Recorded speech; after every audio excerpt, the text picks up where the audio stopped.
I just can't get my head round how you could be rewarded for failure.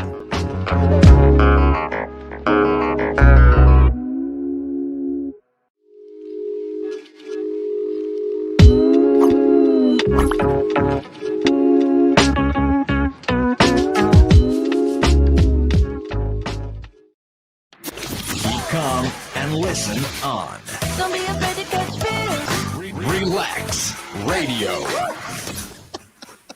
I know what you mean. Yeah, we're being weird right here. We're waiting until the show begins. And yes, we're right back at Relax Radio. This is Real Talk with me, Nick. We got my man Kingz on the other side with his NASA shirt, popping it like he means it. Hey, you know what it is. Hey, man. Sometimes you just feel like you got to blast off, hey, I'm gonna use that liner the next time I go out. Sometimes you feel like you got to blast off, and I'm out of here. That's right. And but yes, we were talking about the travel restrictions and how we could have made it cheaper. Why it had to go like this, and why we have to spend over 2,000 pounds. I still can't believe that. I seriously just cannot believe that. That was generally a grand scheme for money making. It was literally. That was just broad. It was daylight robbery. And to be honest, it was literally a robbery where you couldn't even fight it. You couldn't contest it. You didn't have a choice. You had to do it. And sadly, a lot of people lost. Lost. I mean, imagine, Kingz, you go in. Yeah. Not you alone, 2,000 pounds. You with your family? Oh, man. Let's not even talk about the family. I come from a family of 6. 5 people inside that family. Oh wow. Yeah. Exactly. I come from a family of 6. We're paying $2,000 each. Oh, goodness. All of that money, like $2,000 each, that could have just gone towards a mortgage. All of that could have probably just gone towards the mortgage. That's so morbid, but it's true. It could have gone towards the mortgage, and I'm here paying $2,000 each for each person so that we could quarantine in a hotel that we didn't even choose. Oh my goodness! In my mind, I'm like, hey, listen. If I was in a situation like that, I had like kids, and I had like a family of 6, and me and my wife, I'd be like, hey, listen, kid, today you're gonna find a new dad. It was a good run, but I can't afford you anymore. And you'll have to say goodbye to all 4 of your brothers. One day we'll meet in another life. But not in this. It's not. I'm telling you, I would do that. Don't judge me. I would definitely do that. I would do that because. I mean, at this point, I feel like if that was to be me in that case, I just have to stuff them in the suitcase. I'll tell them, kids, your luggage for today. We're not paying more than.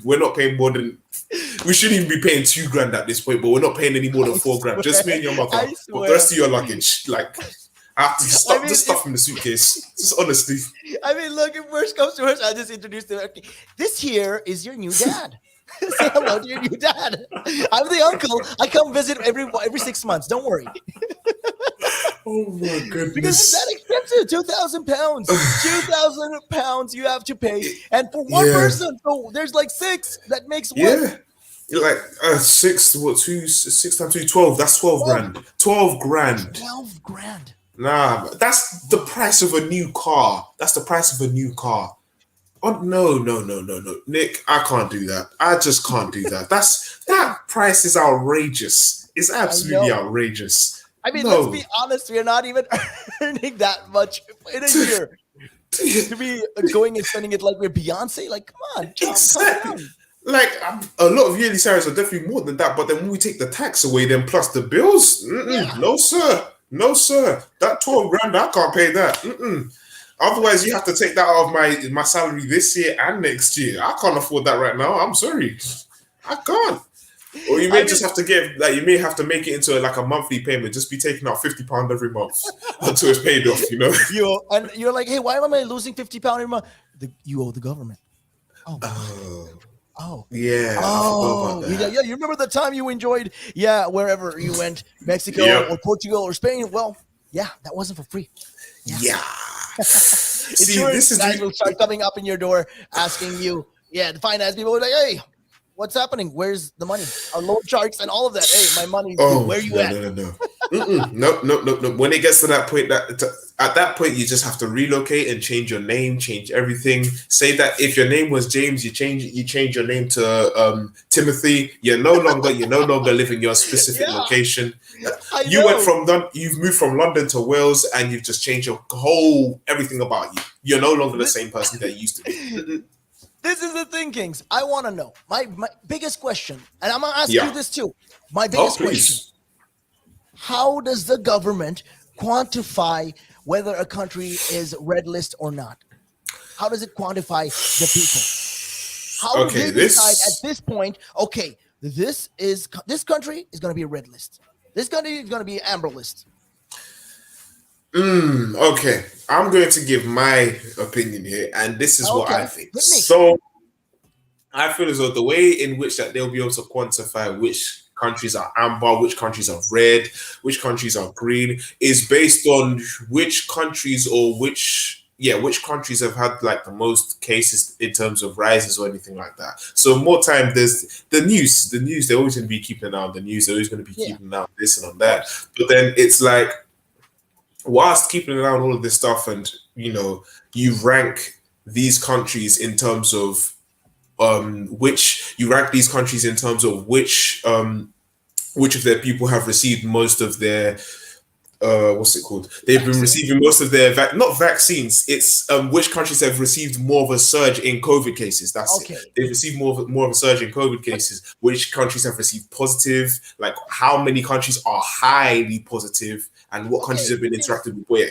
Yeah, you can say all that.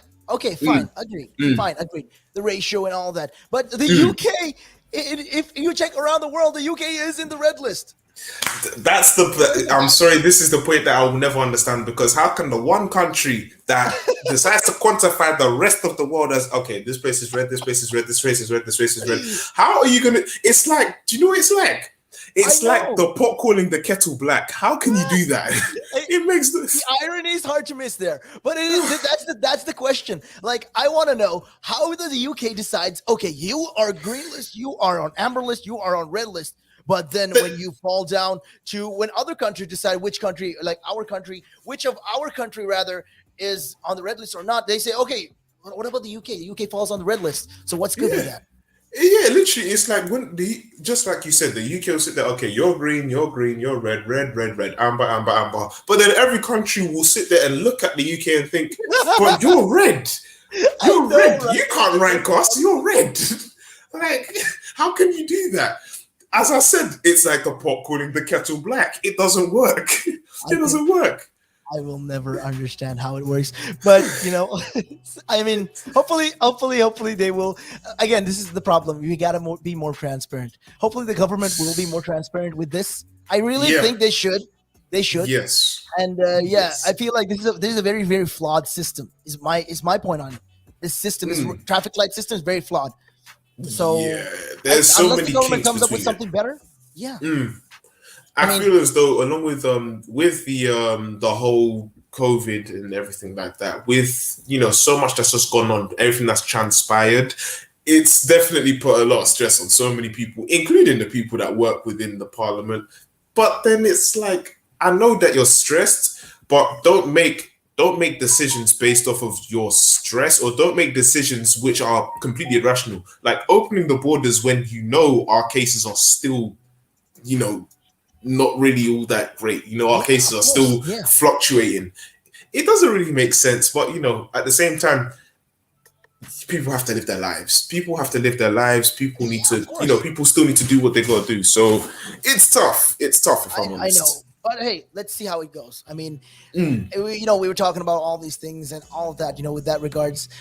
I really hope the government comes up with that strategy. I mean, they can come up with some sort of strategy regarding this. Let's see how it goes. That's all I guess. Indeed. But nonetheless, honestly, this piece of news right here, hearing that we don't have to do all of that, it is good.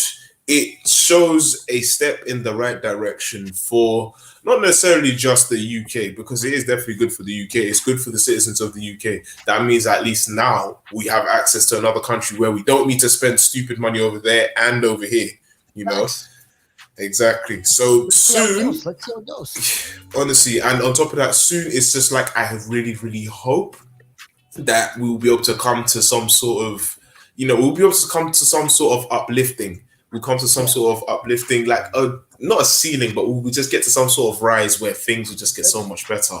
Like Spain, everything will start opening up. Let's see. Hopefully that definitely. I hope that is something you can see in the foreseeable future. But hey, Indeed.